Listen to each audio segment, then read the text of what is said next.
हमारे देश के ऐसे भी क्रांतिकारी थे जिनकी खोपड़ी का अभी तक अंतिम संस्कार नहीं हो पाया है और अंतिम संस्कार का इंतजार कर रही है।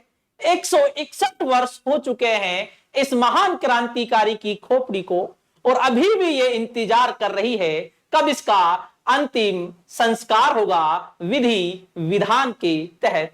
शहीदों की चिताओं पर लगेंगे हर वर्ष मेले, वतन पर मरने वालों का बाकी यही निशा होगा, बाकी यही निशा होगा। नमस्कार, जय हिंद साथियों, मैं सद्दाम। मैं बात कर रहा हूं 1857 की क्रांति के महान क्रांतिकारी आलम बेग, जो अजनाला पंजाब के क्रांतिकारी थे। जी हां, वह क्रांतिकारी जो कभी ना थकने वाले 5 फुट 7 इंच जिसकी लंबाई थी। ये मैं नहीं कह रहा, इसकी आंख से एक चिट्ठी प्राप्त होती है जिस पर ये सारा इसका इतिहास लिखा हुआ था और जिन्होंने अंग्रेजों का छक्का छुड़ा दिए थे।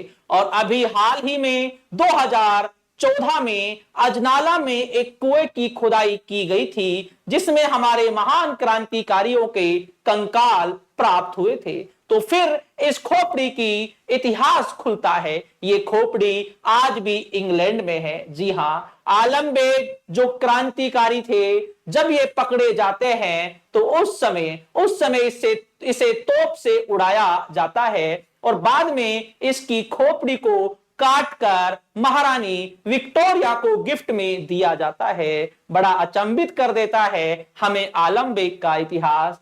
अगर हम बातें करते हैं जब आलम बेग की, रूह कांप जाती है। इसके सिर को काटा जाता है, फिर गर्म पानी में इसकी खोपड़ी से चमड़ी हटाई जाती है और फिर इस खोपड़ी को महारानी विक्टोरिया के लिए गिफ्ट में इसे ब्रिटेन ले जाया जाता है और ये आज भी ये खोपड़ी ब्रिटेन में है और अभी भी अपने अंतिम संस्कार का इंतजार कर रही है महान क्रांतिकारी हवलदार आलम बेग की। और अब देखना है कब इसका अंतिम संस्कार होता है। यह आजादी हमें यूं ही नहीं मिली और आज हम जाति और धर्मों में विभाजित हैं। जब हम भारत का इतिहास उठाकर देखते हैं तो हमें पता चलता है हमारे महान क्रांतिकारियों का अभी तक भी अंतिम संस्कार नहीं हुआ है, जो अंतिम संस्कार का इंतजार कर रही है। उन्होंने कभी नहीं सोचा था कि जिस देश की खातिर हम शहीद हो रहे हैं, जिस देश की खातिर हम अपनी जान को न्योछावर कर रहे हैं,